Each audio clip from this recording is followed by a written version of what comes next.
y México, Fernando Navarro. A través de sus ponencias, nuestros expositores darán a conocer cómo opera el mecanismo de mediación en el contexto de solución de conflictos, en temas comerciales y de inversiones desde la perspectiva comparada, y asimismo nos conducirán a reflexionar sobre cuáles serían las virtudes de implementarlo en el Perú como un complemento al sistema de conciliación extrajudicial o también como un mecanismo previo al arbitraje en disputas comerciales. Finalmente, las exposiciones discutirán también la aplicación del marco legal internacional, concretamente la Convención de Singapur del 2019, que recientemente reconoce la validez de los acuerdos logrados por la mediación. Antes de presentar la estructura de la conferencia y a nuestros ponentes, queremos dar la bienvenida al viceministro de Derechos Humanos y Acceso a la Justicia, Daniel Sánchez Velázquez, quien ofrecerá las palabras de inauguración del evento. Buenas tardes, señor viceministro. Muy buenas tardes, Arely. Muchísimas gracias a todos y todas por participar de este espacio tan importante como son los martes de Justicia y Derechos Humanos.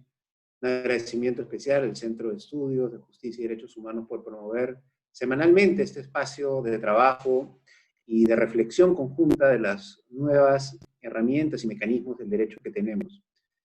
Un agradecimiento especial también a Fernando Navarro, a Jimena Bustamante, por participar de este espacio y desde su sapiencia, desde Ecuador y la experiencia que tienen en México, nos van a poder ayudar a reflexionar de manera adecuada.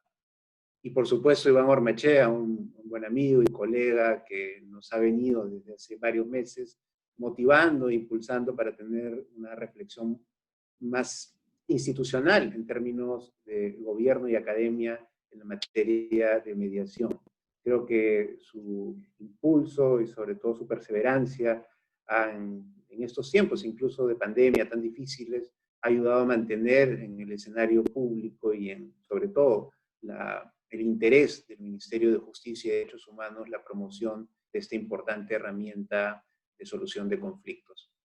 Por supuesto, a la Fundación Weinstein por su importante colaboración de permitirnos tener a 3 ponentes de talla internacional en este espacio y justamente generar un intercambio de ideas sobre la mediación.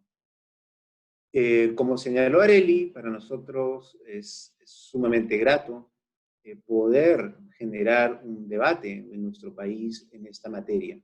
Sabemos de que en otros países existe ya una experiencia y seguro lo que nos puedan compartir tanto Jimena como Fernando nos va a ayudar muchísimo a poder promover e implementar este mecanismo de solución de controversias también en nuestro país.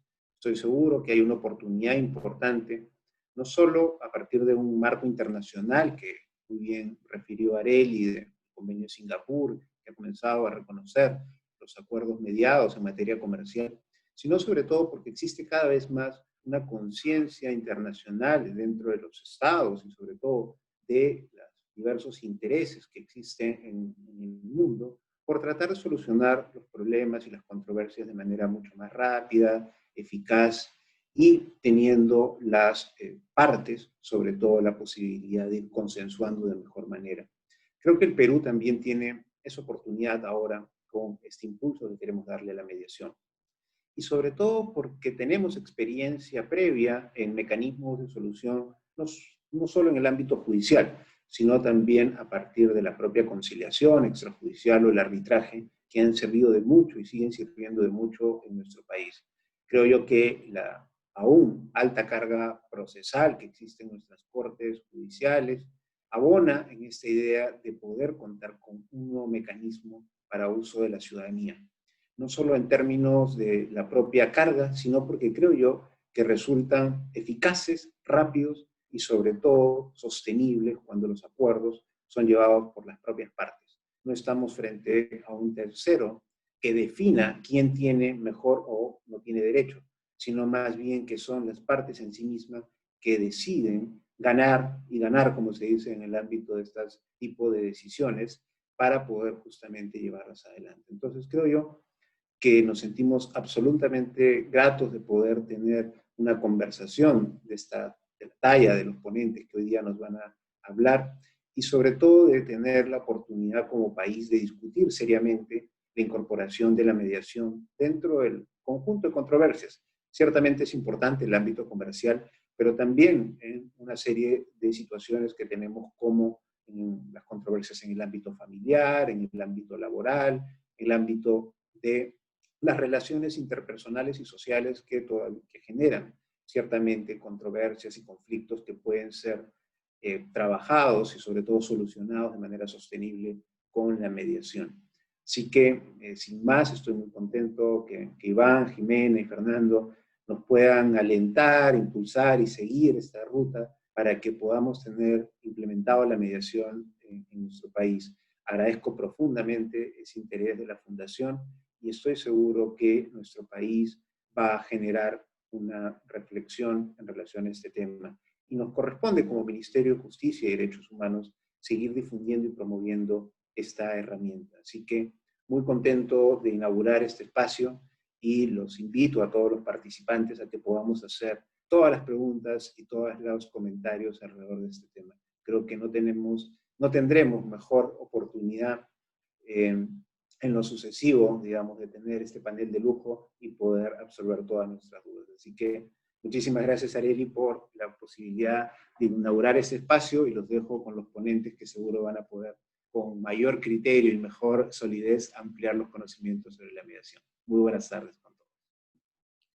Muchísimas gracias, señor viceministro, por sus palabras y reflexiones.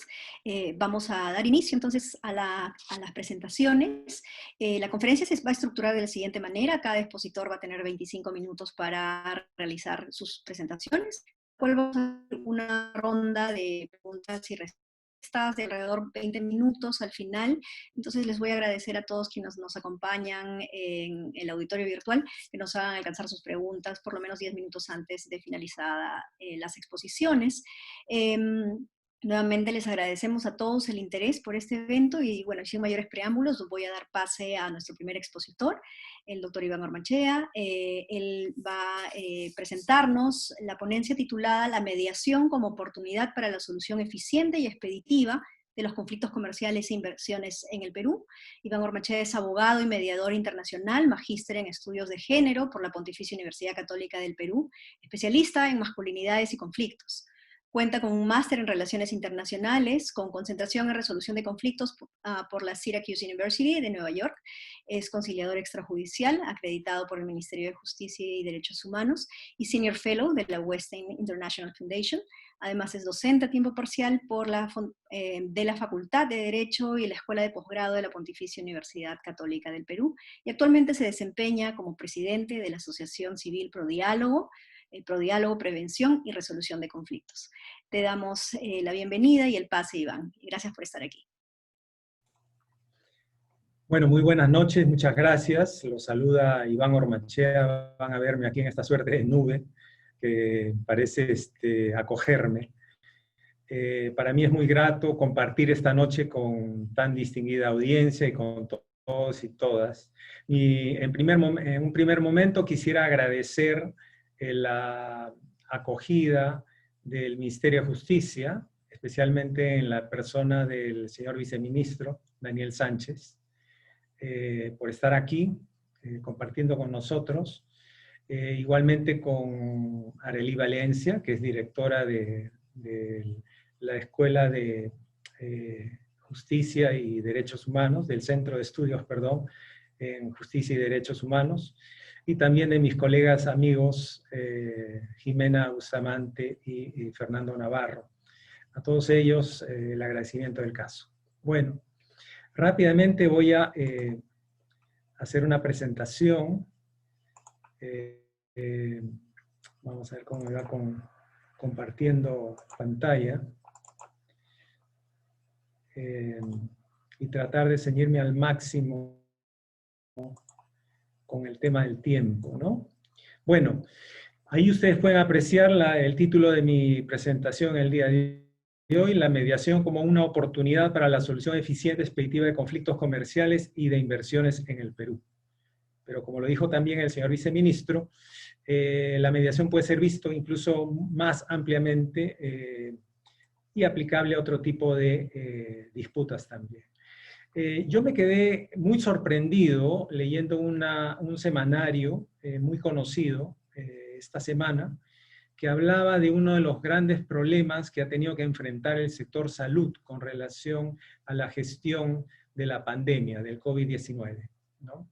Y algo que realmente me pareció sorprendente es cómo el tema de la gestión de las controversias contractuales viene siendo uno de los serios problemas que afronta el Estado, que afrontan también las empresas, y que no solo tienen implicancias en cuanto al grado de inversiones, sino que incluso en el contexto actual tiene implicancias en cuanto a la vida de los ciudadanos y ciudadanas. Algunas de las citas que aquí pongo, obviamente hay que citar la fuente, pero me parecían bastante descriptivas, ¿no? Se cita la CONFIEP, que es la confederación empresarial más importante del Perú, y en cuanto a la construcción de hospitales, lo que señalaban es que de los 49 hospitales que se han adjudicado durante los últimos 9, 10 años, solo 15 están concluidos y en funcionamiento, ¿no? Muchas de estas obras están paralizadas, ¿no? Por distintas razones, están en procesos judiciales o en arbitrajes, y algo impresionante que justamente nos ha afectado en cuanto a la gestión del COVID-19 tiene que ver justamente con el acceso a las unidades de cuidados intensivos, a las UCIs, a las camas hospitalarias, y lo que se señala en la columna derecha es absolutamente descriptivo, ¿no? De la situación tan complicada, pero sobre todo cómo este sistema que yo denomino de solución de controversias contractuales no está operando de la mejor manera, ¿no? Dice que de las 5.000 camas hospitalarias y 480 UCIs que se encuentran trabadas, gracias a la gestión del exministro de Salud, Zamora, se logró rescatar un 20%, ¿no? Y la mayoría de estos contenciosos están en arbitraje, es decir, fuera del ámbito público y en el privado, según lo que señala el ex ministro de Salud. Con lo cual estamos hablando de un problema muy serio. Y es que muchos de estos contratos que tienen que ver con obra pública, que tienen que ver con inversiones de distinta dimensión, tanto del Estado, eventualmente entre privados, tienen una serie de problemáticas derivadas de una adecuada solución a las controversias que puedan darse, ¿no? Generando impactos no deseados en nuestro país y en la ciudadanía en especial.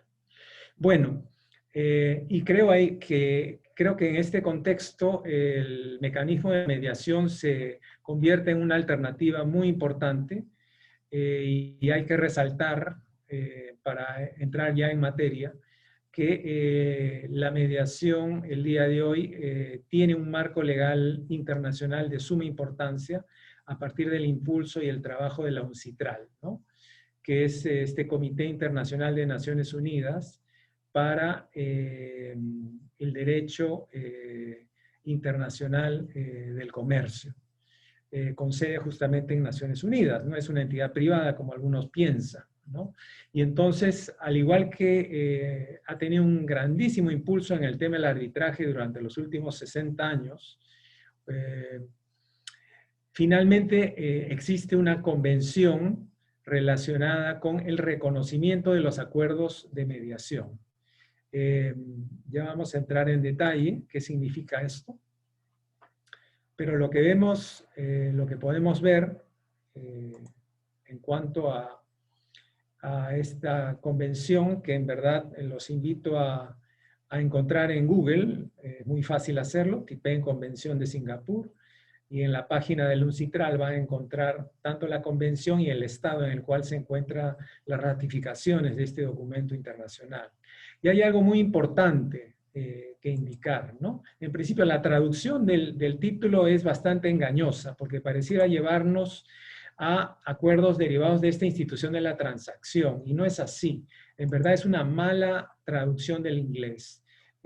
Habría que traducirlo más claramente, ¿no? Donde ustedes vean la frase acuerdos de transacción, habría que entenderlos más bien como acuerdos de solución. Y entonces reconoce que estos acuerdos, productos de una solución a una controversia, gracias a la intervención de un tercero, denominado mediación, pueden ser reconocidos en los territorios de aquellos países que hayan ratificado esta convención. Es una convención firmada en agosto del año pasado, justamente en la capital de Singapur, la ciudad de Singapur. Algunos detalles que creo que hay que mencionar: tienen que ser acuerdos mediados, realizados por un tercero. Tienen que además ser acuerdos escritos, ¿no? No pueden ser acuerdos verbales. Y además, la importancia de esta convención es similar a la Convención de Nueva York, que en su momento logró que los laudos arbitrales sean reconocidos internacionalmente. Esta Convención de Nueva York referida a laudos arbitrales es de 1958. Si ustedes trazan una línea de tiempo entre 1958 y el año 2020, o 2019, en el cual tenemos la Convención de Singapur firmada, aunque recién va a entrar en vigencia en noviembre de este año, tenemos pues más de 60 años de retraso en cuanto al reconocimiento internacional de la mediación. Pero no hay que verlo quizás por el lado del vaso vacío, sino más bien del vaso lleno. Es una gran oportunidad finalmente de reconocer que este mecanismo puede tener implicancias a nivel internacional. Aunque lo que hay que señalar es que fundamentalmente está centrado en la materia comercial, no en materia de familia, no en materia laboral, no en materia de consumo, ¿no? Sino fundamentalmente en materia de comercio, y tiene relación obviamente con las inversiones, ¿no? Repito, tiene que ser un acuerdo escrito, pero además también tiene que haber participado un tercero. Y es muy interesante cuando ustedes lean el artículo 2, porque al hablar de tercero se refiere a un mediador o una mediadora que puede ser parte de un centro de mediación o puede trabajar de modo freelance. No se requiere ser parte de un centro de mediación para que el acuerdo mediado sea reconocido como tal, ¿no? Entonces, esta convención facilita la aplicabilidad del acuerdo en los países que hayan firmado este instrumento internacional. La convención sigue desarrollando una serie de temas, como la firma y la prueba de la mediación. Habla acerca de los principios que deben gobernar este tipo de procesos de mediación, de la denegación de medidas por las autoridades competentes en los países que hayan ratificado la convención, las reservas que pueden poner los estados. Una de esas reservas es que esta convención no es aplicable, por ejemplo, a contrataciones del Estado, lo cual nosotros creemos que en el caso peruano, que aún no ratifica o se adhiere a esta convención, debería darse. Creo que el gran beneficio para países como el nuestro es que esta convención pueda aplicarse a todo tipo de contrataciones comerciales, ¿no? Sin hacer restricciones al tratarse del Estado. Y otra reserva que también se señala es que las partes podrían indicar que solo van a valer aquellos acuerdos de mediación que hagan explícita referencia a la Convención de Singapur, lo cual creemos que puede ser una herramienta importante para que no exista duda alguna acerca de la aplicabilidad de esta convención, ¿no? La entrada en vigor es a partir de los 6 meses, desde el momento en el cual cualquier Estado se adhiere o ratifica esta convención. No he mencionado, pero en el continente americano, a ver si empezamos, y si tengo buena memoria, seguramente ahí mis colegas Fernando y Jimena me pueden corregir. Pero empezando por el norte, quienes han firmado, aún no necesariamente ratificado, pero quienes han firmado la convención han sido los Estados Unidos, México todavía no. De allí por Centroamérica únicamente Honduras, me parece que en el Caribe Jamaica, de ahí llegamos a Sudamérica y está Venezuela, está Colombia, está Ecuador, ahí está muy bien, en muy buen pie Ecuador, Jimena ya nos contará un poquito sobre esto. Y seguimos bajando. Brasil no, aún no ha firmado, no se ha manifestado. Igual el Perú, igual Bolivia. Chile sí ha suscrito la convención. Argentina todavía lo está pensando. Y sí lo han hecho Uruguay y Paraguay. Por tanto, tenemos, aparte de estos países americanos, un total de, o adicionalmente, o en total, sí, globalmente son 54 países los que han firmado y la convención se encuentra en este proceso de ratificación y adhesión. Bien, continuemos. Este es el marco internacional que tenemos en cuanto a la mediación comercial. Hablemos un poco de las posibilidades sobre la mediación. Yo creo que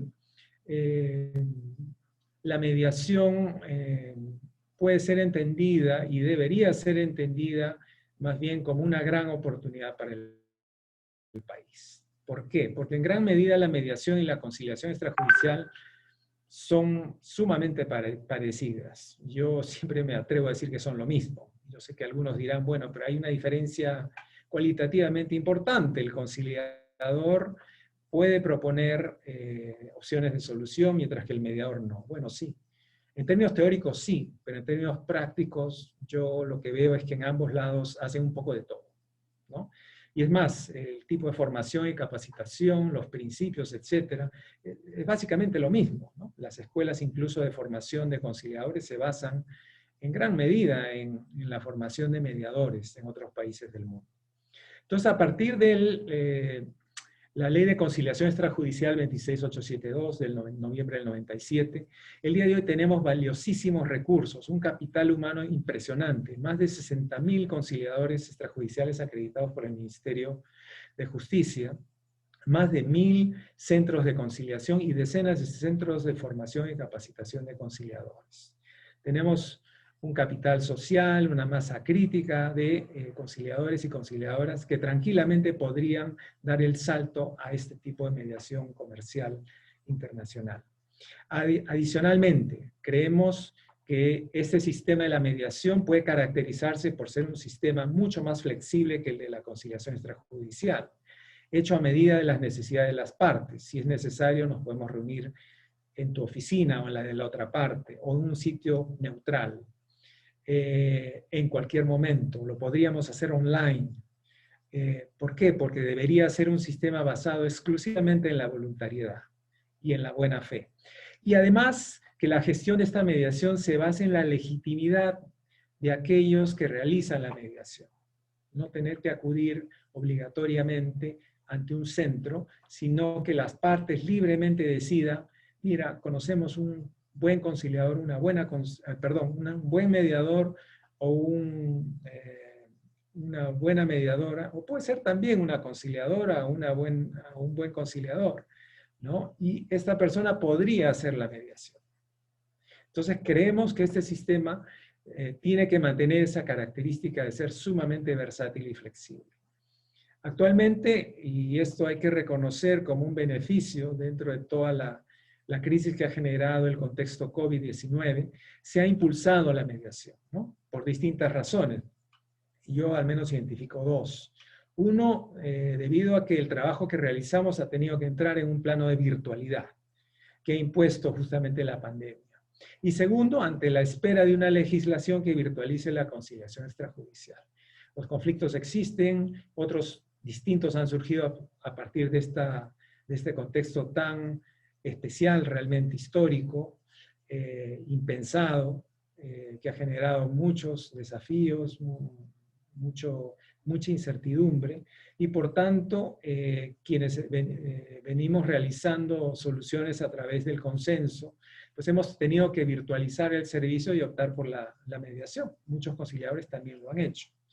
Y bueno, la mediación se articula, por lo tanto, muy adecuadamente con el sistema de conciliación extrajudicial, ¿no? No hay que ver la mediación como un sistema que intenta desplazar, competir o debilitar en absoluto a la conciliación extrajudicial. Yo creo que la conciliación extrajudicial se ha ganado un espacio, ¿no? Y eso lo vemos en las distintas cifras, en la estadística que con cierta permanencia obtenemos, ¿no?, acerca de la información de los centros de conciliación que están regidos por el Ministerio de Justicia. La conciliación extrajudicial está muy enfocada, por ejemplo, en temas de familia, ¿no?, donde la conciliación es voluntaria, o facultativa, perdón, y en otros temas, digamos, más de menor cuantía, por así llamarlo, ¿no?, deudas, algunos incumplimientos de contrato. Y creo que tranquilamente la mediación enfocada más en los temas de grandes inversiones, de sumas muy, muy altas, de contratos complejos, podría ser una gran alternativa. Continuemos. Por tanto, ya para concluir y dar paso a mis colegas, que me imagino muchos de ustedes estarán ansiosos de escuchar, me quedo con algunas ideas finales. Creo que, ante todo, debemos pensar en todos estos mecanismos: la conciliación extrajudicial, el arbitraje, la mediación, como partes de un sistema de solución de controversias, ¿no?, que debería funcionar mucho más eficientemente, aún ahora, en este contexto tan desafiante que nos ha planteado la pandemia. Tenemos que pensar de modo sistémico, no pensar que los mecanismos no tienen puntos de contacto. Yo creo que sí, y creo que en este momento es sumamente importante ver cuáles son esos puntos de contacto, dónde nos están ayudando mutuamente, y creo que la mediación llega en un momento propicio para hacer una suerte de bisagra, ¿no?, entre la conciliación extrajudicial y el arbitraje. Eso lo voy a desarrollar en un par de párrafos. Por esa razón considero que debería ratificarse la Convención de Singapur para fortalecer la solución de controversias en temas comerciales y de inversiones. Además, que creo que requerimos un marco legal nacional específico que no tenga un exceso de regulación. Yo creo que debe mantenerse esa característica de versatilidad, agilidad, flexibilidad de la mediación, ¿no?, que además se complemente con la conciliación extrajudicial y que reconozca a la mediación, ¿no?, como sus principios: la voluntariedad, la flexibilidad y la versatilidad, como indiqué. Igualmente, la mediación debería ser una instancia anterior al arbitraje, para lo cual deberían impulsarse en las contrataciones privadas y del Estado las cláusulas escalonadas de solución de controversias, ¿no?, que incluyan, en principio, el trato directo, es decir, la negociación entre las partes. Primero, que las partes directamente intenten resolver su controversia. Si esto no se diera en un plazo establecido, pues optar por la mediación, ¿no? Y esta mediación, si es que no funcionara, recién entrar al arbitraje. Lo que mencioné al inicio, el hecho de tener hospitales que se encuentren en una situación digamos, de detención, de no operatividad, como se dice, se debe a que creo que hemos dado un salto demasiado drástico, ¿no?, entre el trato directo al arbitraje. Creo que es ahí donde se debería articular la mediación, ¿no? La mediación como un mecanismo intermedio antes de ir al arbitraje, que puede tomar, y como lo he escuchado de otros colegas, cierta duración y ciertos costos administrativos y en el tema de honorarios, pero sobre todo es el tema del tiempo. Entonces, allí creo que deberíamos hacer un esfuerzo, todos aquellos que somos entusiastas y trabajamos este tema de la mediación en la conciliación, de empezar a impulsar esta idea de las cláusulas escalonadas dentro de un marco legal sumamente específico, flexible, mínimo, que se pueda articular también con la Convención de Singapur en el plano internacional, y así desarrollar un verdadero sistema de solución de controversias. Bueno, con estas ideas les dejo. Agradezco por vuestra atención. Gracias. Gracias, Iván, por compartir estas reflexiones, ideas, y también la propuesta que estás haciendo de promover ¿no? Este gran sistema de solución de controversias donde la mediación sea parte también importante, ¿no? De esta estructura eficiente y efectiva que queremos para nuestro país. Damos pase entonces a nuestra siguiente panelista, Jimena Bustamante, quien nos acompaña desde Ecuador, y ella va a exponernos las experiencias de mediación en Ecuador. Jimena Bustamante es abogada por la Universidad San Francisco de Quito y cuenta con un LLM en la Universidad de Pepperdine en Estados Unidos. Es socia fundadora en Pactum, Dispute Resolution Consulting, y mediadora en varios centros de mediación del país, además de docente en la Universidad San Francisco de Quito, y ha dictado cursos sobre mediación a nivel nacional e internacional.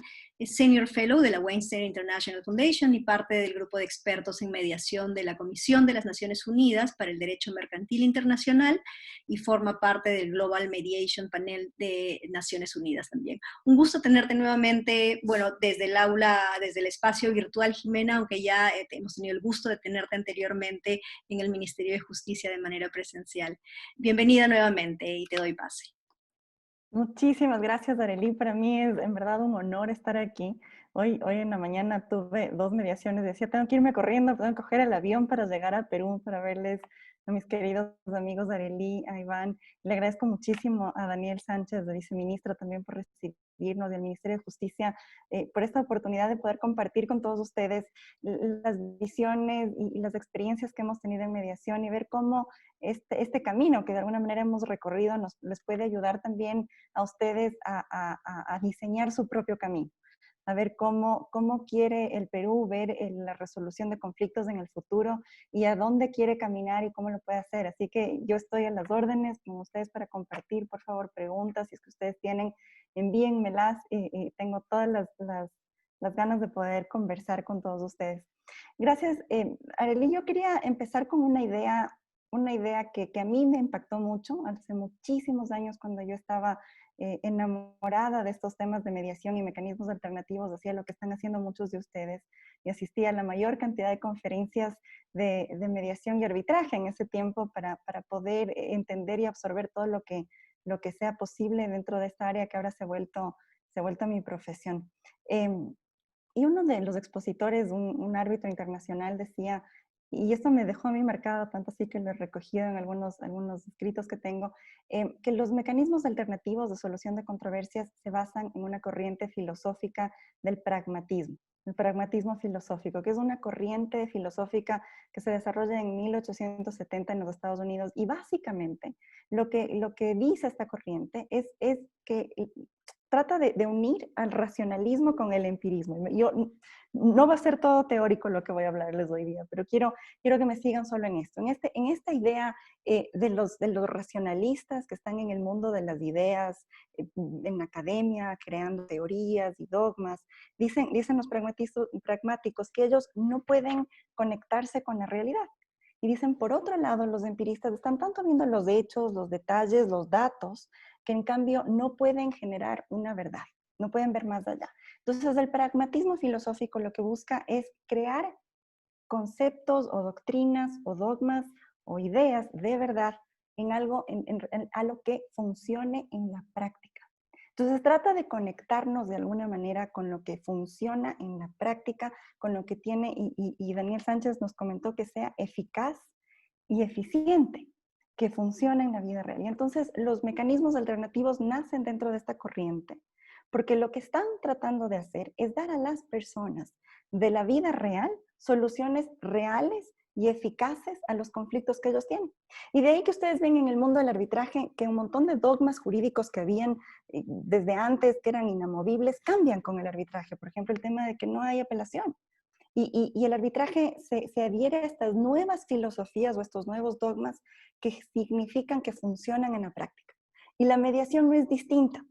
Entonces, yo no creo que hay una receta, una fórmula, la mediación funciona o tiene que funcionar así, o doctrinariamente esto es y esto no es mediación, sino que mucho de nuestro trabajo es acercarnos diariamente a las partes para poder ayudarles a encontrar soluciones que sean exactamente, como decía Daniel, eficaces, rápidas y sostenibles. Y entonces se han generado no solamente dogmas y teorías alrededor de la mediación que sean prácticas, sino también técnicas y estrategias y caminos que se adaptan a cada uno de los casos.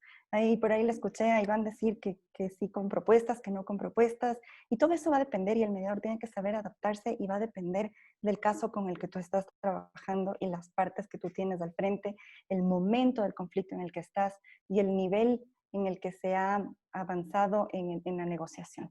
Entonces, eso como idea, fuerza, quería compartir con ustedes y contarles un poquito de la experiencia que tiene el Ecuador con respecto a la mediación acá.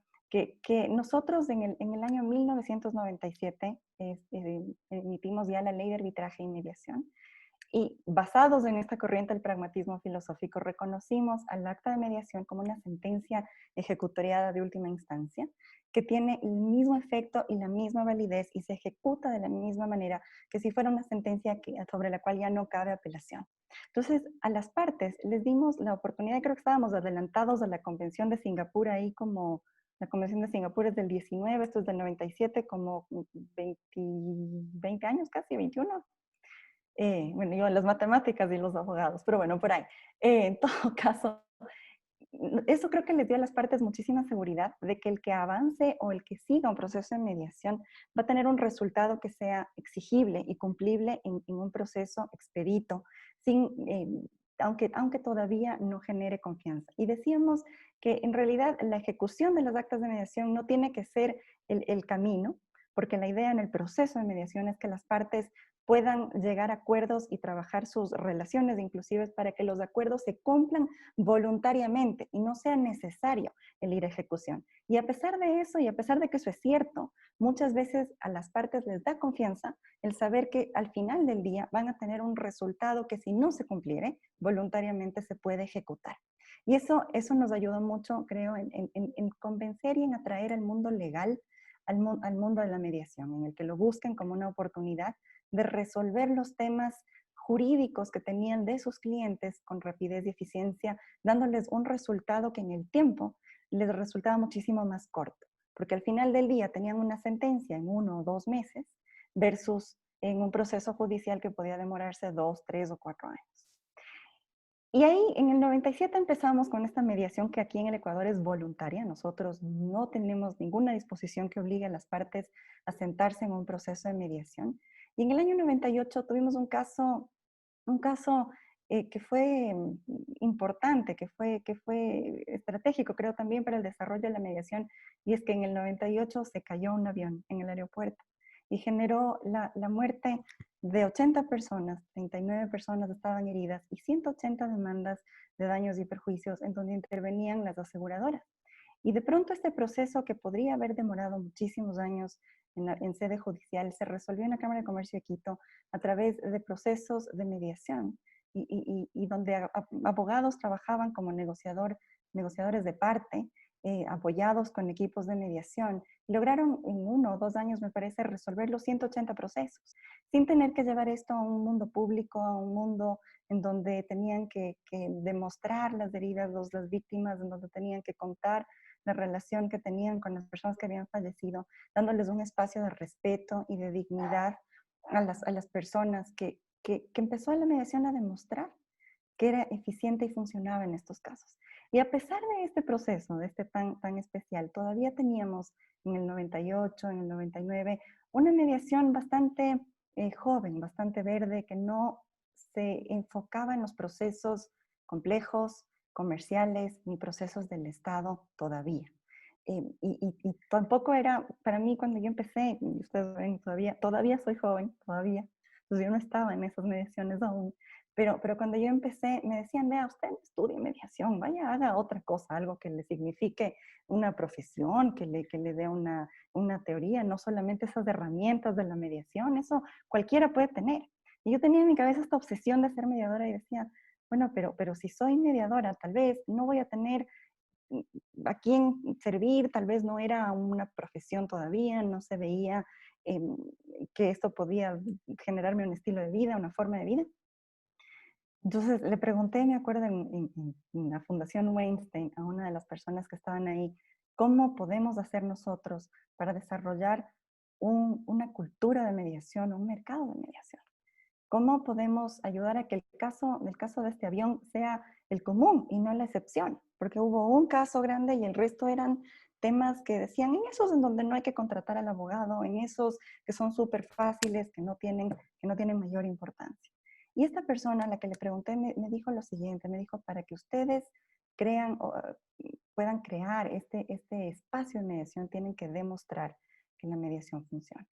Y para eso tienen que resolver casos.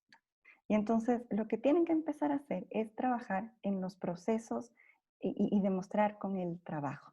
No tanto con el pragmatismo, fíjense, no solamente con las doctrinas y las teorías de ahí arriba, con lindas palabras, sino con casos concretos, con situaciones reales. Entonces, cuando yo regresé al Ecuador, tuve el honor de trabajar como directora nacional de mediación en la Procuraduría General del Estado, que es la entidad que defiende al Estado, y tenía un centro de mediación donde los mediadores actuábamos como terceros imparciales y neutrales en conflictos en donde estaba una parte pública y una parte privada, principalmente. Entonces, el caso que Iván les acaba de comentar de estos problemas con el Estado que se generan, que son casos que si se van a procesos administrativos o procesos judiciales pueden tomar años, que no permiten soluciones, porque están enfocados en encontrar a quién es el culpable, el responsable, quién hizo mal, quién debe reconocer la culpa y asumir los costos de los daños y perjuicios, en lugar de cómo llegamos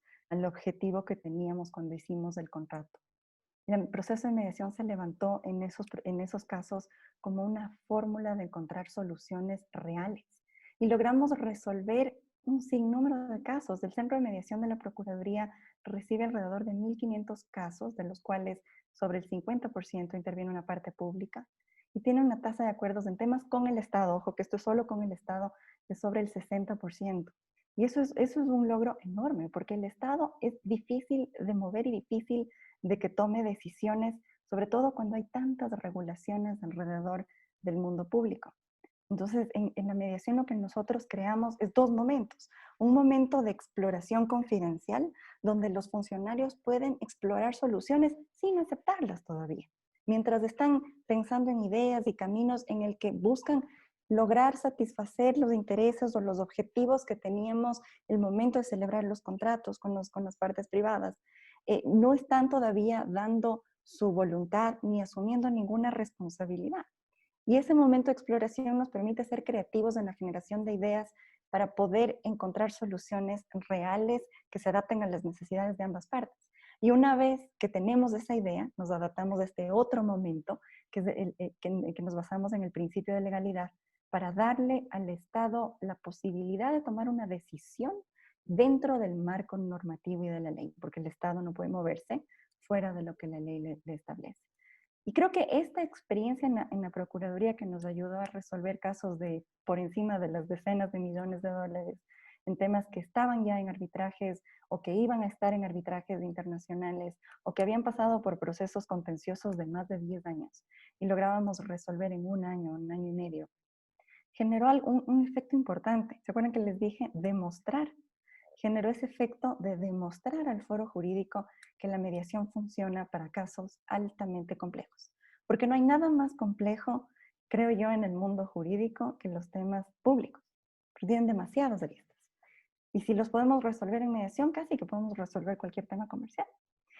Y el siguiente tema que teníamos nosotros era bueno, ahora ya sabemos que la mediación funciona, veamos si la mediación puede ser una profesión, un estilo de vida, una forma de vivir, porque claro, hay un detalle, y voy a ser aquí tal vez un poquito más fría, pero nos pasó a nosotros cuando empezamos nuestro camino en el 98, en el 99, que los mediadores o los centros de mediación estaban fundados con bienes, con valores que venían de organizaciones internacionales. Y el momento en el que se acababa el proyecto, se acababa el financiamiento, se acababa el centro y se acababa el espacio. Entonces, o tenías que ser una persona pudiente que te puedas dedicar a esto como obra social, o tenemos que hacer que la mediación se convierta en una profesión. Y eso básicamente significa que necesitamos tener profesionales capaces, dedicados al 100% del tiempo en mediación, que además puedan vivir de eso. No les digo que se van a hacer millonarios, no se van a hacer millonarios, esto es una vocación primero, pero sí que puedan vivir de eso, porque si no cualquier persona se dedica a algo que le permita dar de comer a su familia y en su tiempo libre podrá mediar, que era mucho del estilo de lo que yo estoy viendo ha pasado en América Latina y sí ha pasado mucho en el Ecuador, pasó mucho en el Ecuador también.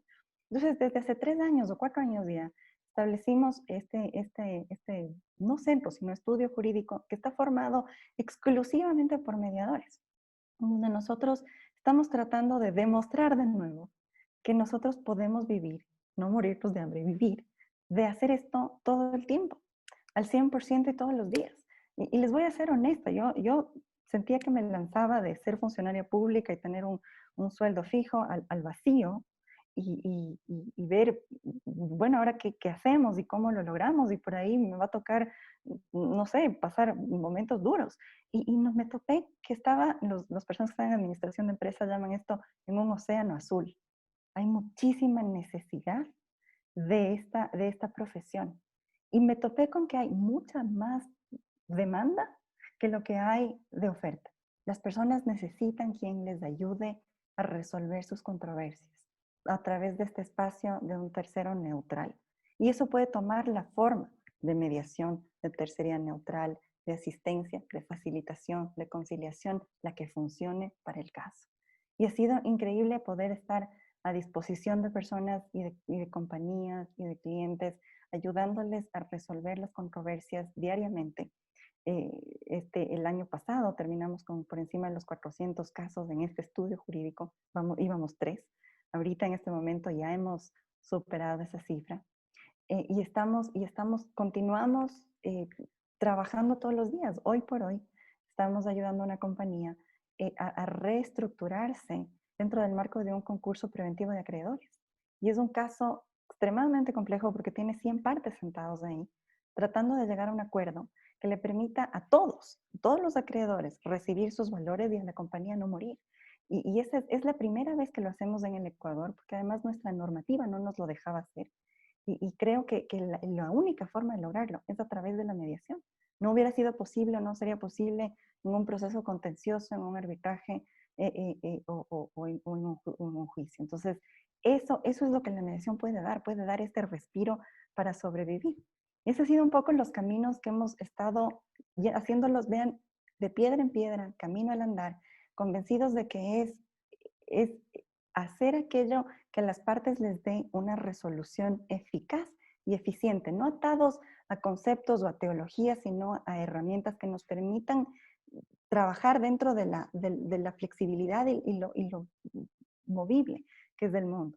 Y por último, solo para concluir un poco con lo que comentaba Iván con respecto a la Convención de Singapur, efectivamente el Ecuador no solo que ya firmó y ha ratificado inclusive la Convención de Singapur, nosotros fuimos un país que estuvo desde el inicio de la negociación en UNCITRAL, trabajando activamente en el desarrollo de la Convención de Singapur. De hecho, creo que el Ecuador fue el primer país que apoyó la moción de hablar sobre un acuerdo que permita hacer ejecutable los convenios de mediación en el mundo.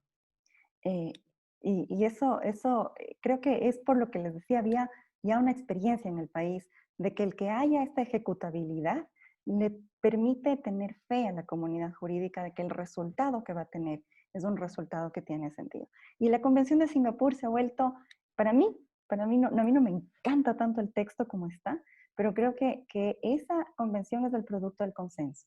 Ustedes lo que ven es que la convención está tratando de unir prácticas de mediación que son radicalmente distintas en cada parte del globo. No funciona igual y no es lo mismo lo que nosotros entendíamos por mediación en el Ecuador, a lo que en Perú entienden por conciliación o lo que en Canadá entienden por mediación y cómo normalmente funciona. Hay países en donde hay acuerdos de mediación previos en donde se pactan todos los detalles de honorarios del mediador, temas de confidencialidad, otros en donde se presenta una solicitud como el mío y ahí está y veamos cómo funciona. Hay países en donde el acta de mediación o el acta de conciliación tiene efecto de sentencia y otros en donde si llega a ser un contrato ya es bastante. Entonces, el poder reunir todas esas visiones jurídicas tan complejas y tan distintas en la Convención de Singapur en realidad es un logro que nos da ahora una tranquilidad sobre que debe ser ejecutable en otros países, inclusive cuando el acuerdo se deriva de estos procesos en donde, y esto es interesante lo que decía Iván, un tercero está apoyando en la resolución. No tiene que estar certificado ni llamarse necesariamente mediador para que tenga esta calidad. Y eso le hace interesante también en la convención y es producto del consenso al final. Veamos cómo nos va en la práctica y el ejercicio de la Convención de Singapur a nivel internacional. Eso con respecto a las ideas, Arely, que quería compartir con ustedes. Y estoy abierta a todas las preguntas. Quiero tener la oportunidad de conversar y expandir en todo lo que ustedes quieran consultar. Gracias. Muchísimas gracias a ti, Jimena, por compartir la experiencia ecuatoriana, ¿no? Interesante este carácter voluntario que tiene la mediación allá, y también por tus reflexiones acerca de la importancia de ratificar la Convención de Singapur, ¿no? Pasamos entonces a nuestro tercer y último expositor, Fernando Navarro, que nos acompaña desde México, y bueno, y él va a compartir la experiencia mexicana en mediación comercial. Fernando Navarro es abogado por la Universidad Autónoma de San Luis de Potosí, México, y cuenta con una maestría en solución de controversias por la Universidad de Pepe, en Estados Unidos también.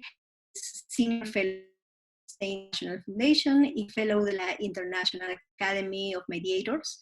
Es mediador privado certificado por el Tribunal Superior de Justicia de la Ciudad de México y mediador nacional e internacional en HAMS. Actualmente se desempeña como gerente de práctica para HAMS México. Bienvenido, Fernando. Muchas gracias por acompañarnos desde el auditorio virtual a toda la audiencia aquí en el Perú y también en la región. Y te damos pase para que inicies tu exposición.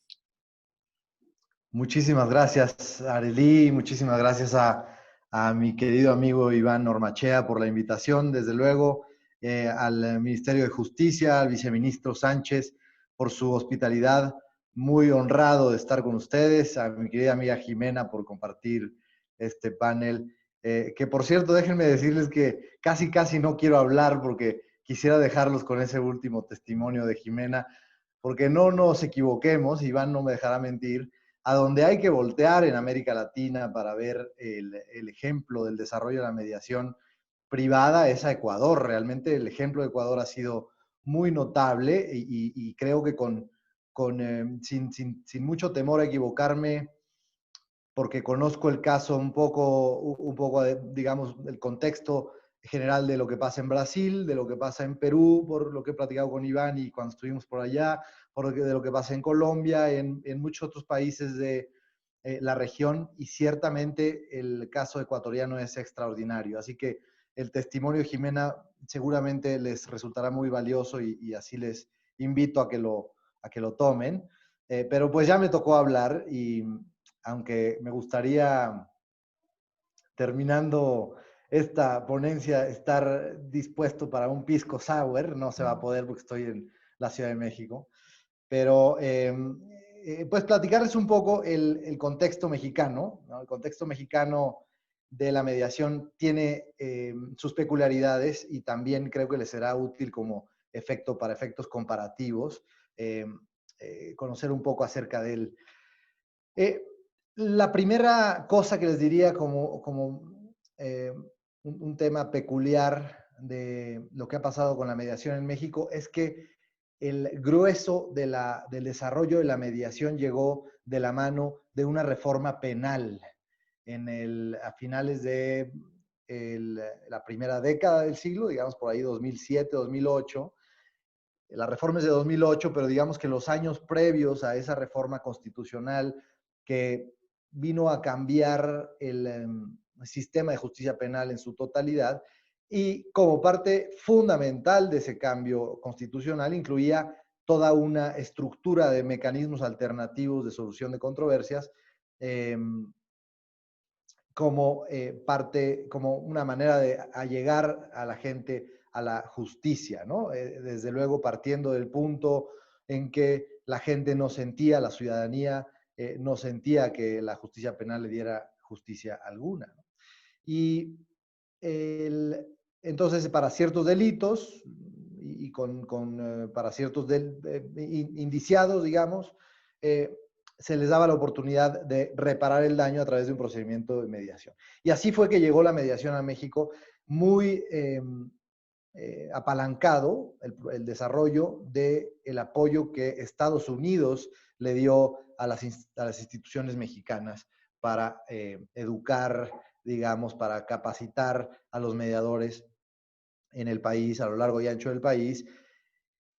Y mientras que eso fue muy valioso, y de eso se valió en buena medida la estructura de la reforma penal para desarrollarse y hasta la fecha, también es cierto que en el imaginario de la cultura jurídica de los abogados de nuestro país, quedó la mediación muy en la idea de que la mediación es para justicia restaurativa, para la mediación comunitaria, para restablecer estas relaciones más de base de la sociedad, y no le dice nada, hasta hace muy poco, y hasta hace esto un poco más que les voy a contar, no le decía nada al foro jurídico el tema de la mediación para el mundo comercial.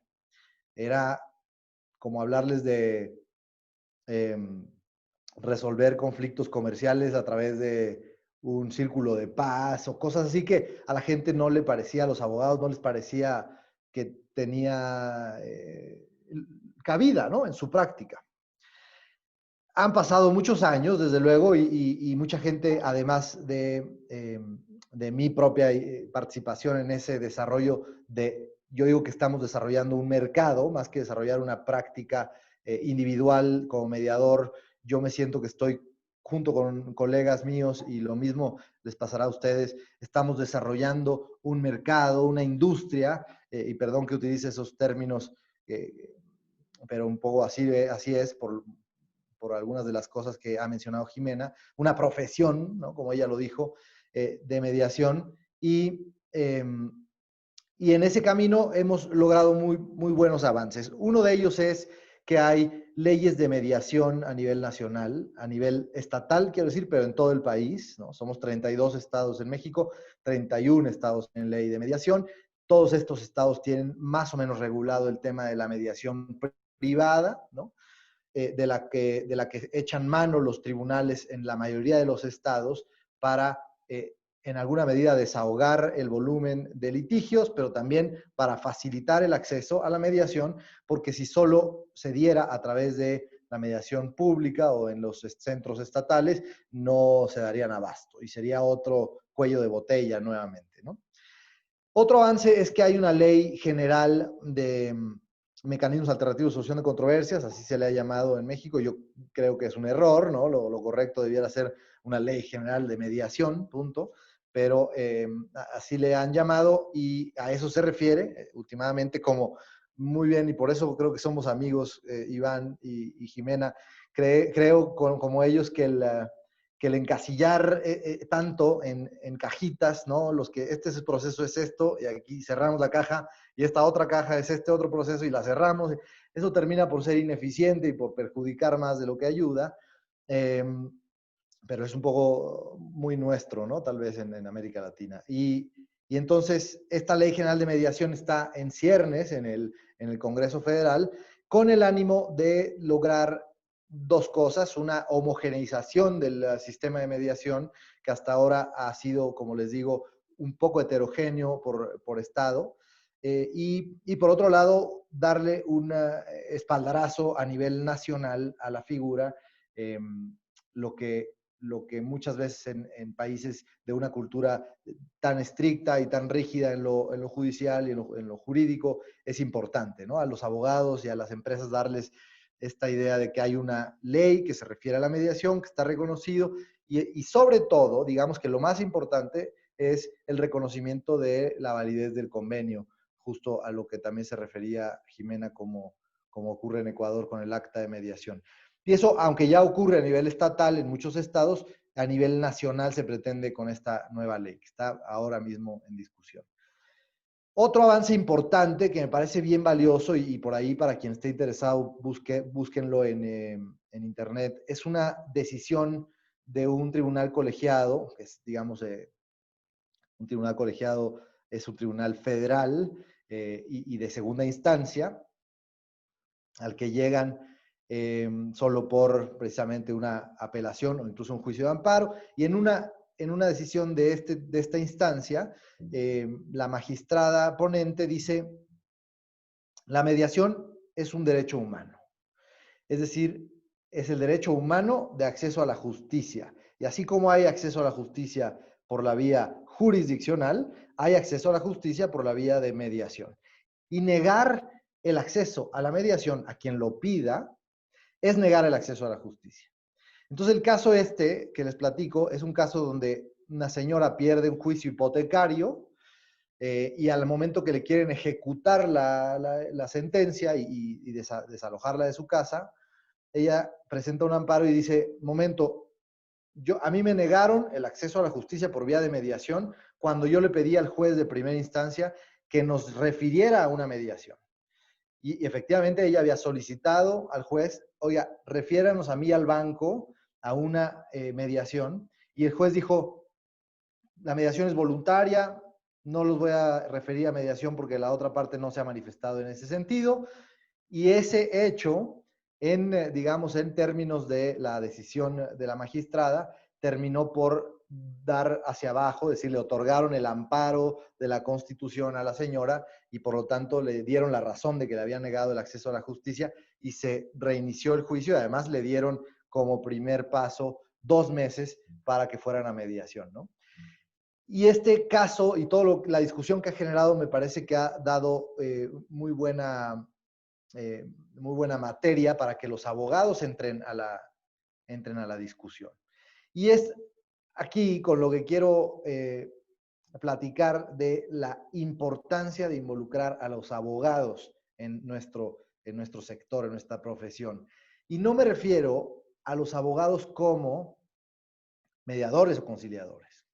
O sea, sí, necesitamos un cuadro de mediadores y conciliadores bien importante para desarrollar una profesión como lo que queremos, y mucho de eso se abreva, se nutre de los abogados, ¿no? Pero a lo que me refiero es que para efectos de la mediación comercial, quienes son los dueños de la puerta de entrada al mundo de la solución de los conflictos de la sociedad son los abogados.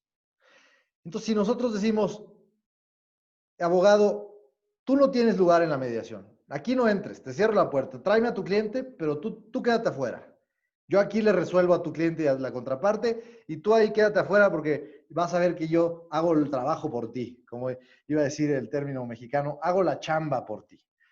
Y la realidad es que eso termina siendo contraproducente. Es darnos como mediadores un disparo en el pie. Porque ¿qué van a hacer los abogados como reacción a esa actitud? Evitar que sus clientes lleguen a mediación. Entonces, porque la gente tiene problemas, acuden con los abogados, muy difícilmente irán, solo por excepción les diría, y Jimena, Iván y yo a través de la Fundación Weinstein y a través de JAMS hemos conocido mucho el sistema de mediación estadounidense. Muy difícilmente hay quien llegue a mediación sin pasar por un abogado, ¿no?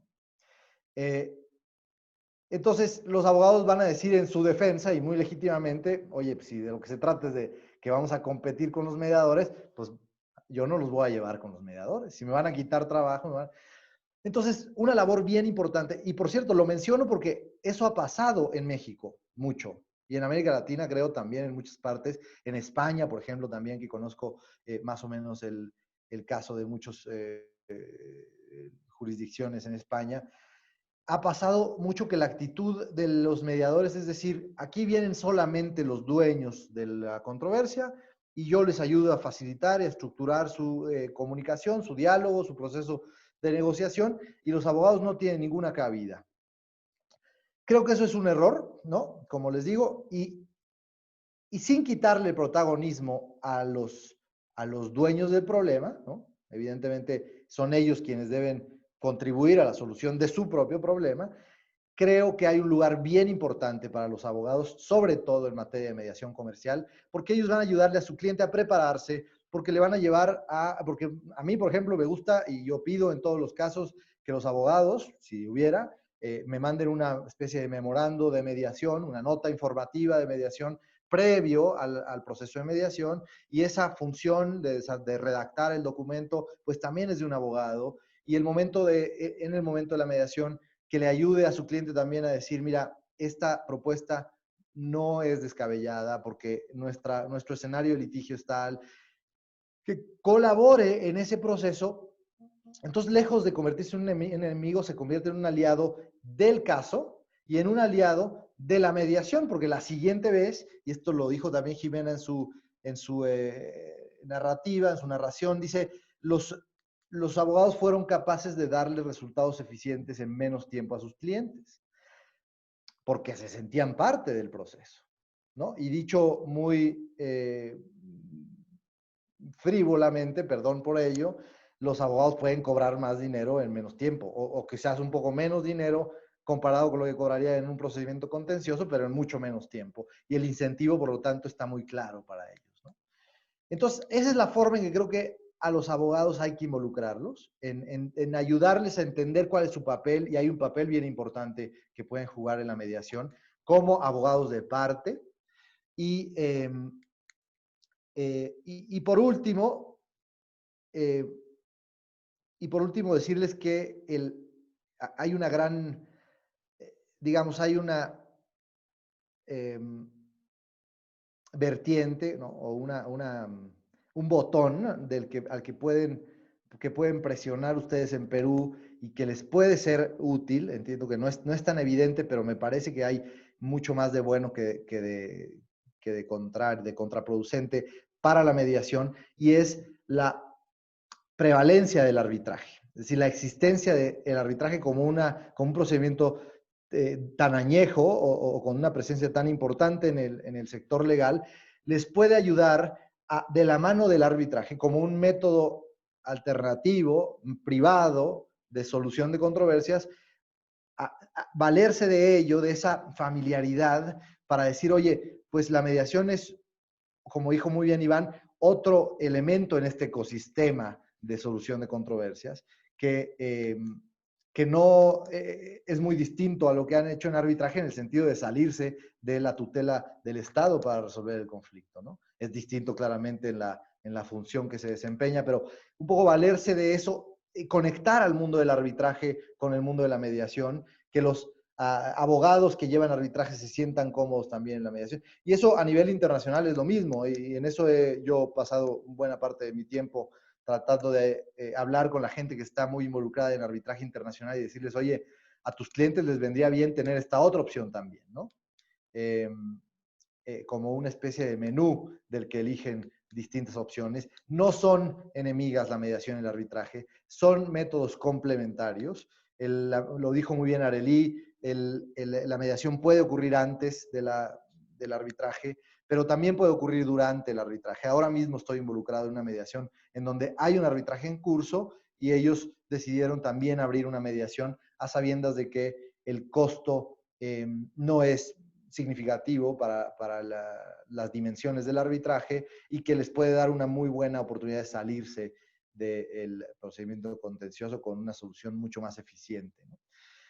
Entonces, esas reflexiones les daría. En México estamos en la misma lucha, ¿no? Y ahí cuenten conmigo como aliado en esa lucha por desarrollar nuestra profesión. Y lo mismo en el tema de la Convención de Singapur. México ve con buenos ojos, digamos, esto como anécdota se los comento, porque no hay un documento que así lo diga, pero hemos tenido conversaciones con gente de la Secretaría de Relaciones Exteriores por acá, y ellos están, digamos, próximos, conforme la agenda lo indique, a sumarse, eso creo, y le dará muy buena credibilidad al proceso para los jugadores del mundo comercial internacional, por las razones que ya mencionaron mis colegas. Y con esto tal vez cierro, y les agradezco de nuevo muchísimo su atención, un grandísimo honor, y espero se repita pronto, pero efectivamente en Lima.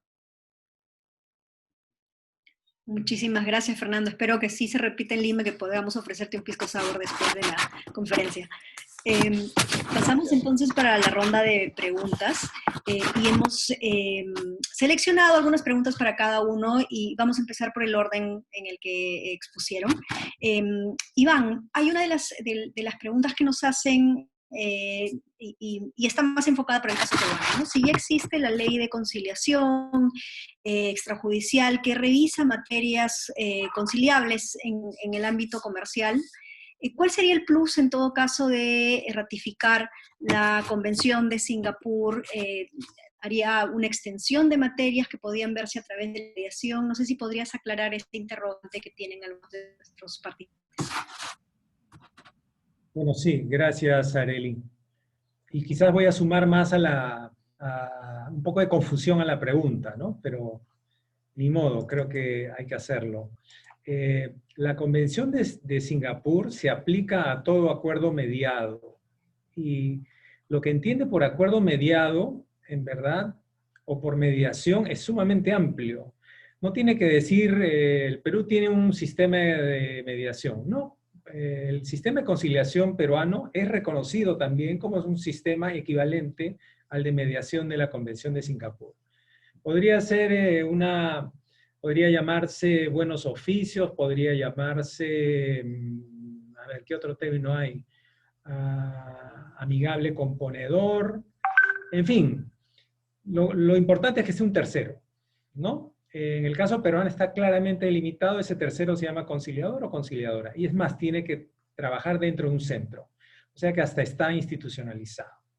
Entonces la convención, y esto hay que dejarlo muy en claro, la Convención de Singapur aplica el día de hoy a los conciliadores, conciliadoras y a los centros de conciliación, ¿no? Ahora, ¿por qué creo yo que es importante, sin embargo, que haya una ley de mediación?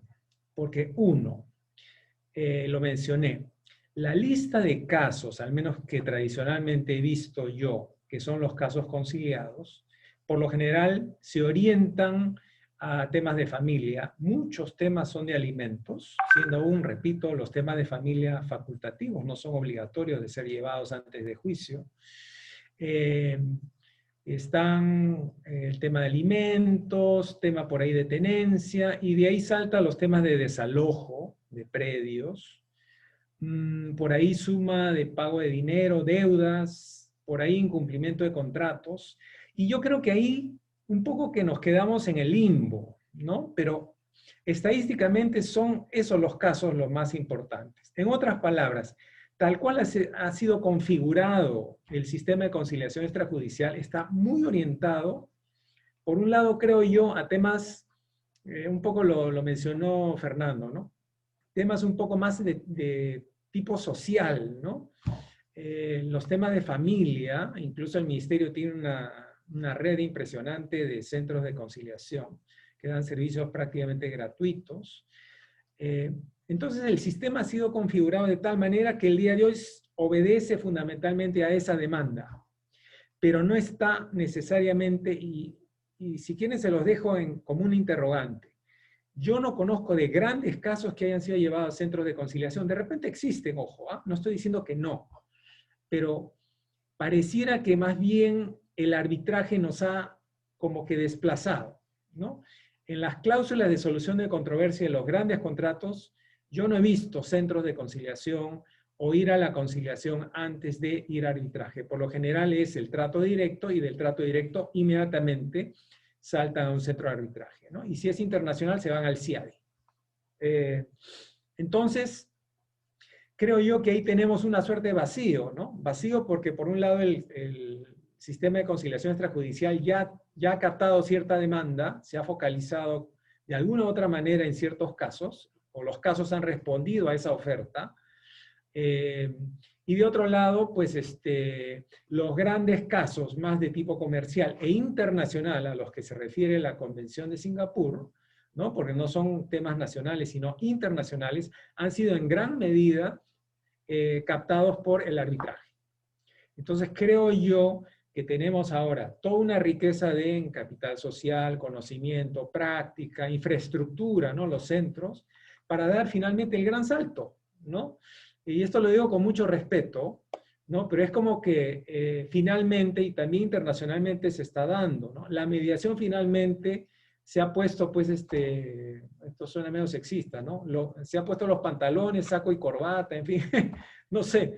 Pero digamos, se ha vestido de fiesta para trabajar casos más complicados, ¿no? De gran dimensión, y la comunidad internacional, Naciones Unidas, UNCITRAL, lo reconoce.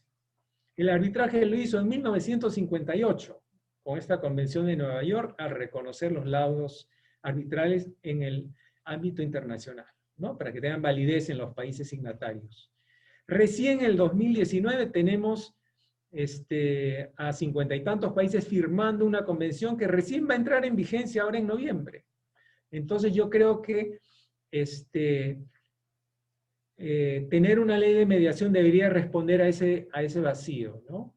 Y lo que sí, esa es un poco mi gran opción, es que tiene que ser una ley bastante general. Yo creo que si queremos llegar a especificidades, la tenemos en la ley de conciliación, no necesitamos más especificidades, que se base muy cercanamente a la experiencia ecuatoriana, que yo también reconozco que es de las mejores, a un sistema absolutamente voluntario que se base en la buena fe de las partes, o sea que si van es porque quieren, y que además premie a aquellas personas que gozan de la legitimidad para realizar esta gestión de mediación, ¿no? Darle el reconocimiento legal adicionalmente, y disculpen Jimena y Fernando, ya me apasioné con la pregunta, pero además darle el reconocimiento legal, ¿no? Evitaría lo que alguna vez un reputado árbitro me dijo hace unos meses. Iván, es necesaria una ley de mediación de la naturaleza que tú señalas. ¿Por qué?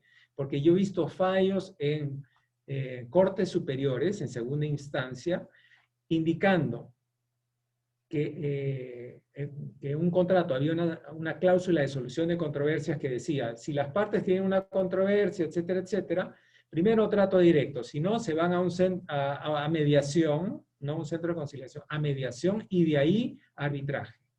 Y una de las partes saltó del disenso, ya no quiso ir a mediación e inmediatamente fue al tribunal arbitral. Y el tribunal dijo, no señor, usted en su cláusula dice primero a mediación, búsquense un mediador.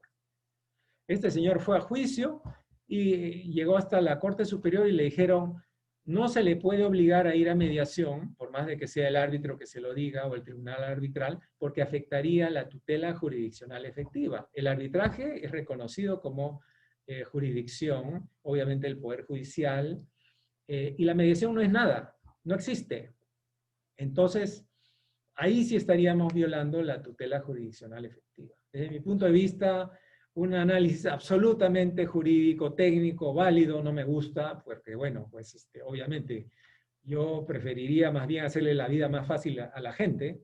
Yo creo que no hubieran perdido nada, pero bueno, vean ustedes que a la hora de pensar jurídicamente tenemos ese tipo de razonamiento, que repito, es muy válido, ¿no? Entonces sí creo que es necesario tener un marco jurídico mínimo que reconozca la figura. Muchas gracias.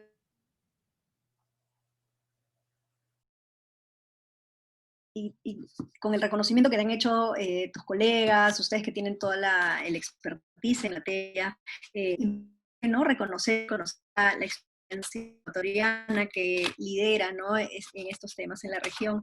Entonces, a la luz de ese reconocimiento y la experiencia que tú nos traes a esta discusión, la pregunta está orientada justamente a esa cultura de mediación, una cultura de mediación en un contexto, bueno, regional, ¿no? Que se puede traspolar de la experiencia ecuatoriana, que hace la mediación comercial, que no pueden hacer por sí mismos los actores, abogados, directivos, empresarios, ¿no?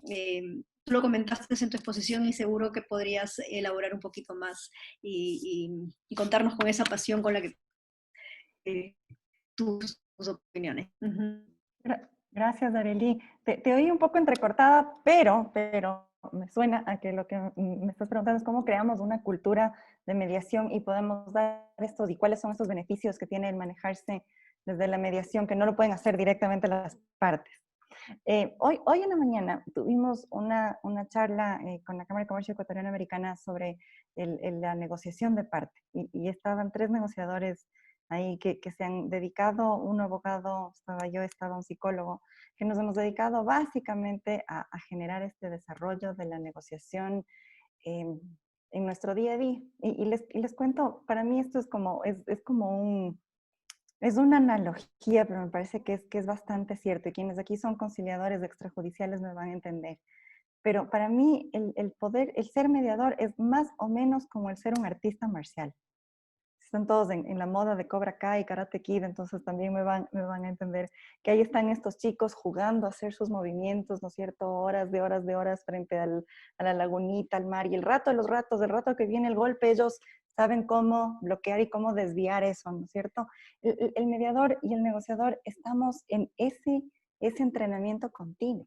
No hay, les dije yo en la conversación antes, no hay una fórmula. No es que cuando la otra parte tiene este problema, entonces la reacción tiene que ser exactamente este golpe, sino que cuando se presenta el caso, cuando se presenta esta problemática que tú estás llamado a resolver, el mediador tiene el arte para saber cómo guiar ese proceso hacia una solución. Entonces, decía este ponente hoy en la mañana que todos creemos que somos negociadores, y yo la verdad es que sí creo que todos somos negociadores, que todos nacemos con este chip de negociación, de saber cómo manejar las cosas, de cómo tomar decisiones. Pero sí creo también que hay un valor en el poder haber desarrollado estas estrategias y estas técnicas más allá del intuitivo con el que nacemos.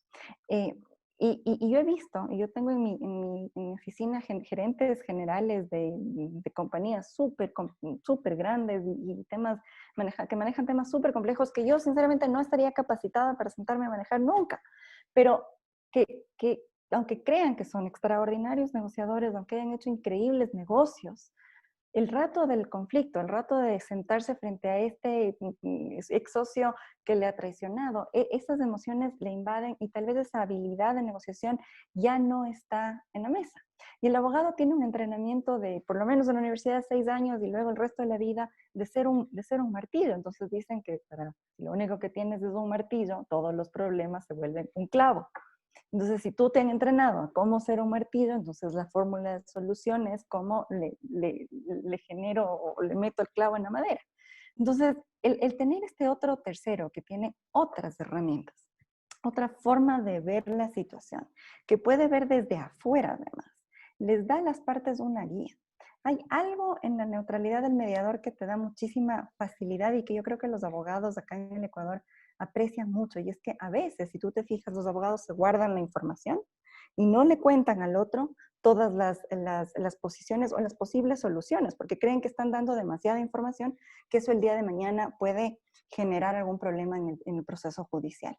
Al mediador, en cambio, tú le puedes contar confidencialmente lo que realmente te preocupa y puedes contarle confidencialmente también hasta dónde estarías dispuesto a llegar. Y de pronto, si el mediador escucha de los dos lados confidencialmente esta información, tiene una idea de cómo podemos llevar el caso a solución.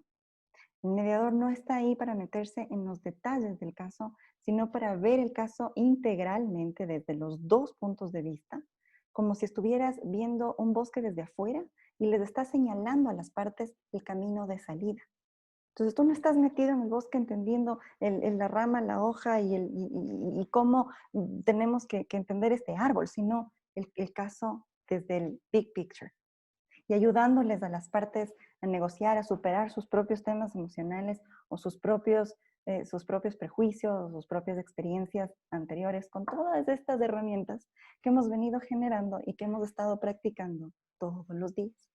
Que ese es nuestro arte. Entonces la mediación es un arte y creo que eso empieza a generar en los abogados la satisfacción y el valor, y empiezan a ver el valor y empiezan a confiar en los mediadores y en el apoyo que tú como mediador, mediadora, conciliador, conciliadora le puedan dar a ese abogado y a sus clientes. Pero con eso verles. Muchísimas gracias, Jimena, como siempre tan inspiradora. Fernando, tú también nos contaste acerca de la importancia del rol de los abogados, sobre todo incentivarles el uso de los mecanismos de mediación también en su práctica. Justamente a raíz de eso y en tu propia experiencia, a la luz de ese contexto de la pandemia que nos ha obligado a utilizar mecanismos virtuales para poder ejercer nuestras distintas labores, quería preguntarte cómo ha sido tu experiencia aplicar la mediación en línea, ¿no? Y cuáles crees que serían los pros y contras de continuar en esta modalidad. No sabemos hasta cuándo vamos a continuar, ¿no? En este contexto que no nos permite tener un acercamiento directo como en el pasado. Entonces muchos se preguntan, se cuestionan si mecanismos, ¿no?, de acceso a la justicia, como tú has llamado tan necesarios como la mediación o la conciliación extrajudicial, pueden, ¿no?, ejecutarse desde una modalidad virtual. ¿Cuáles son tus reflexiones al respecto? Gracias, Arely. Pues definitivamente un tema pertinente y te diría algunas reflexiones. La primera es que, vamos a decir, desde el punto de vista de práctica de mediación a través de herramientas virtuales o en línea, un tema que tiene que ver con la confianza, que hay por cierto, un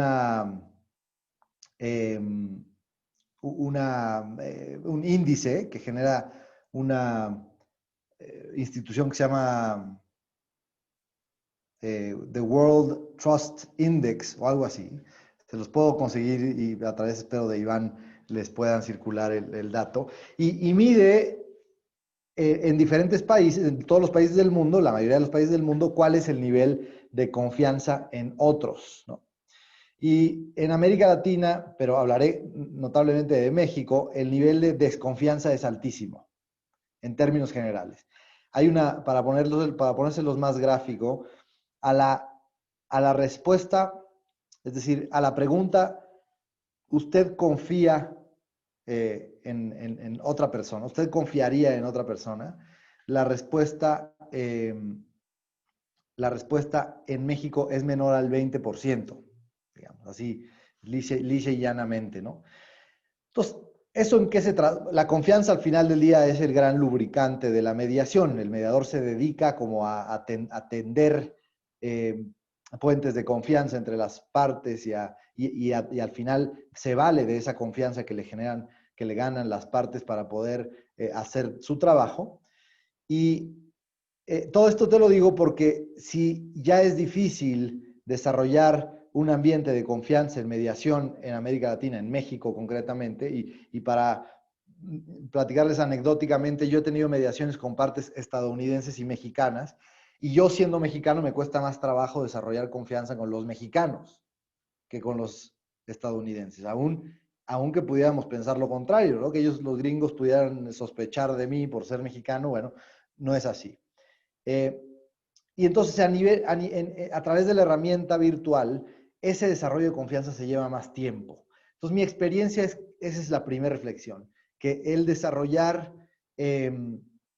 una relación de confianza con las personas que no han estado en una sala de mediación previamente contigo, que no te conocen tal vez, eso se lleva tiempo y hay que dedicarle tiempo. Como diseñadores de proceso que somos, decir, mira, quiero tener 2 conversaciones o 3 conversaciones individuales previo a la sesión de mediación conjunta.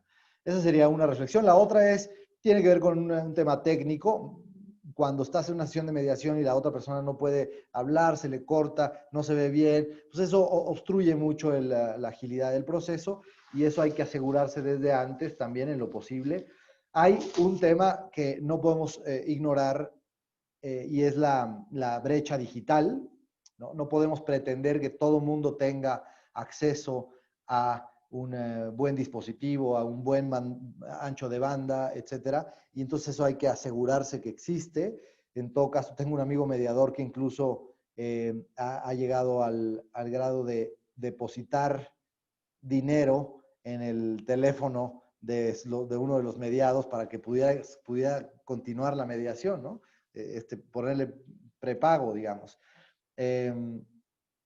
Y esa sería otra consideración, la consideración técnica. Y luego la última, de las, digamos, 3 consideraciones, el tema de la confianza, cómo tratar el tema de la confianza y de tejer esa relación con las partes y entre ellos ser mucho más cuidadoso que en lo normal.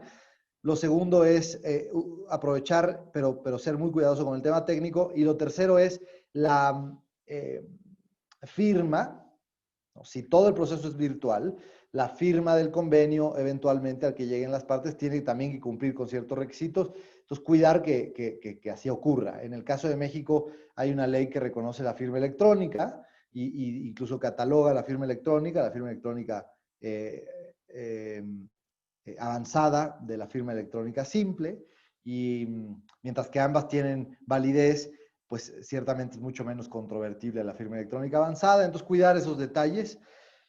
Yo he tenido, por ejemplo, una mediación en donde grabamos la sesión de firma, ¿no? La grabamos y dijimos, a ver, estamos en un proceso de mediación entre esta y esta otra persona, y estábamos grabando la sesión de Zoom para que cualquier cosa pudiéramos recurrir a ello. Entonces, dentro de es una enorme ventaja. La pandemia nos empujó muchos años adelante para aprovechar todas estas tecnologías a nuestro favor, pero hay que tener cuidado con todas estas cosas para que efectivamente sea una herramienta que sume y no que reste, ¿no? Muchísimas gracias, Fernando, por tus reflexiones. Bueno, me queda nada más que agradecerles a todos por estar esta noche en el panel, por haber compartido sus experiencias y reflexiones desde distintas, ¿no? Países y jurisdicciones. Agradecer a la Weinstein International Foundation, a la Pontificia Universidad Católica, quienes nos están acompañando todo este mes, a todo el equipo que y hace posible que este evento se lleve a cabo, y a todos nuestra audiencia que nos vienen siguiendo por el Zoom y también por el Facebook Live de la Facultad de Derecho de la Pontificia Universidad Católica. Muchísimas gracias y bueno, nos encontramos el siguiente martes en otra sesión de los martes de Justicia y Derechos. Muy buenas noches con todos. Gracias. Gracias, Arely. Hasta luego. Muchas gracias. Nos vemos, Jimena, Fernando. Adiós. Saludos. Un abrazo. Cuídense.